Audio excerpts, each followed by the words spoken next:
नवनाथ कथासार अध्याय 10.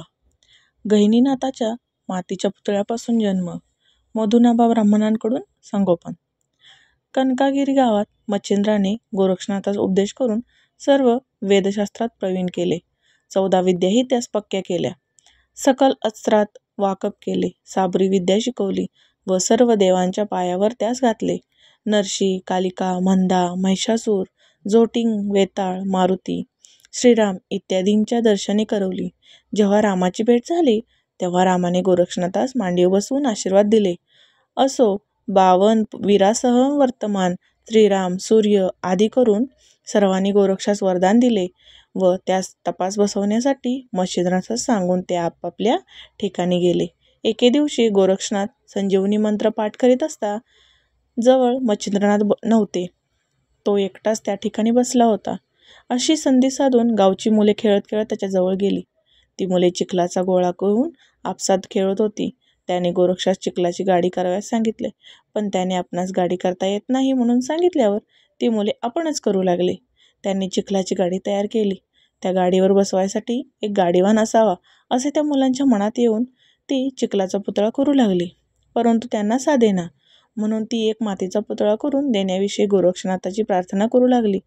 त्याने त्यांची ती विनवणी कबूल केली व चिखल घेऊन पुतळा करावयास आरंभ केला. गोरक्षनाथ जो चिखलाचा पुतळा करील त्यापासून गहिनीनाथाचा अवतार व्हायचा वगैरे सर्व संकेत पूर्वी ठरलेले होते. या अन्वये त्यास पुतळा करून देण्याची बुद्धी उत्पन्न झाली.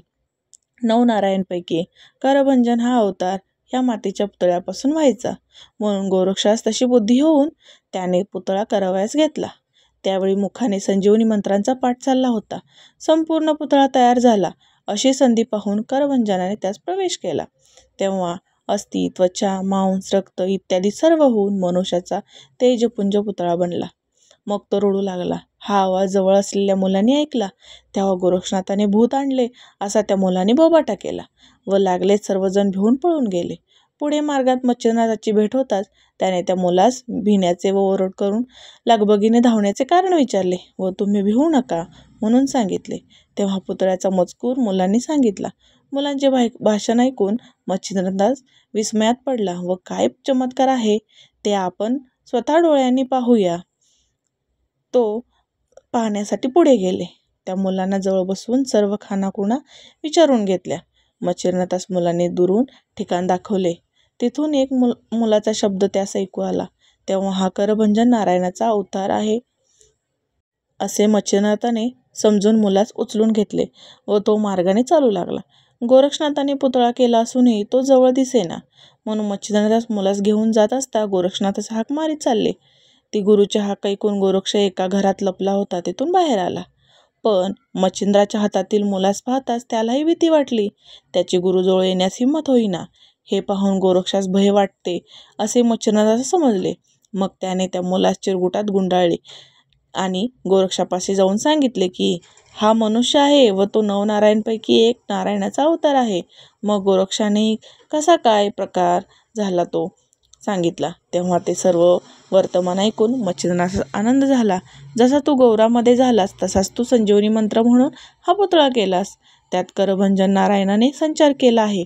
तो भूत नसून मनुष्य आहे अशी सांध्य हकीकत सांगून मच्छिंद्रनाथाने गोरक्षाची भीती उडवली.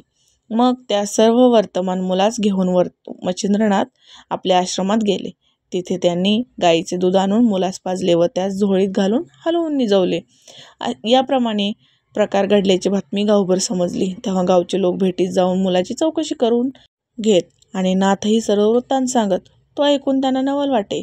मच्छिंद्रनाथाने आपल्या शिष्याकडून मातीचा पुतळा जिवंत करविला. ह्यास तो ब्रह्मदेवाकडे मच्छिंद्रनाथाची योग्यता विशेष होय असे जो तो बोलू लागला. तिथून पुढे तीर्थयात्रा करीत फिरताना मुलासही बरोबर नेणार असा मच्छिंद्रनाथांचा मानस पाहून त्यामुळे मुलांची अनास्था होईल, मुलाचे आई वाचून रक्षण व्हायचे नाही, म्हणून मुलास कोणाच्या तरी हवाले करा असे पुष्कळांनी मच्छिंद्रनाथास सुचवले. ते ऐकून तसे होईल तर फारच चांगले होईल असे नाथाने उत्तर दिले. अशा तऱ्हेने मच्छिंद्रनाथांचा उरकार मिळाल्यानंतर मुलास कोणाच्या तरी माती मारावा असा गावकऱ्यांनी घाट घातला. मग मधुनाभा या नावाचा एका ब्राह्मण तेथे राहत होता. त्याची गंगा या नावाची पत्नी महापतिव्रता होती. उभयता संतती नसल्याने नेहमीच रंजीत असत व त्यास कोणत्याच गोष्टीची हौस नसे. ती या मुलांना प्रतिपळास्तेने करतील असे जाणून त्यांच्याबद्दल सर्वांनी मनापासून मच्छिंद्राजवळ शिफारस केली. मग अशा जगन्मान्य स्त्री पुरुषांच्या हातात गहिनीनाथासारखे रत्न देणे नाथासही प्रशस्त वाटले. त्याने मुलास गंगाबाईंच्या ओटीत घातले आणि सांगितले, मातोश्री, हा पुत्र वरदायक आहे. करभंजन म्हणून जो नवनारायणपैकी एक त्याचाच हा अवतार आहे. ह्याचे उत्तम रीतीने संगोपन कर, जेणेकरून तुझे कल्याण होईल व जगाने नावाजण्यासारखाच हा निपजेल. हा पुढे कसा होईल हे मातोश्री मी तुला आत्ता काय सांगू, पण याच्या सेवेसाठी मूर्तिमंत कैलासपती उतरेल. ज्याचे नाव निवृत्ती असेल त्यास हा अनुग्रह करील. याचे नाव गहिनीनाथ असे ठेव. आम्ही तीर्थयात्रेत जातो. पुन्हा 12 वर्षांनी हा आमचा बाळ गोरक्षनाथ येथे येईल, तेव्हा तो ह्यास अनुग्रह करेल. मग मोहनास्त्र मंत्र म्हणून विभूतीचे तिचे अंगावर टाकताच तिच्या स्तनात दूध उत्पन्न झाले. मग मुलास स्तनपान करवल्यानंतर तिने गावातील सुवासनी बोलून मुलाचे पाळण्यात घालून गहिनीनाथ असे नाव ठेवले. पुढे मच्छिंद्रनाथ काही दिवस तेथे राहिले. गावकऱ्यांची रजा घेऊन गोरक्षासह वर्तमान तो तीर्थयात्रेस गेला. जाताना गोरक्ष अजून कच्चा आहे असे मच्छिंद्रनाथास दिसून आले. मग त्यास बद्रिकेद्वा स्वामींच्या हवाली करून तपास लावावे असे मनात जाणून अनेक तीर्थयात्रा करीत करीत ते बद्रिकाश्रमात पोहोचले. असा होता नवनाथ भक्तिसार कथामृत अध्याय 10. तुम्हाला जर माझे व्हिडिओ आवडत असतील तर माझ्या चॅनेलला लाईक, शेअर आणि सबस्क्राईब करायला विसरू नका. धन्यवाद.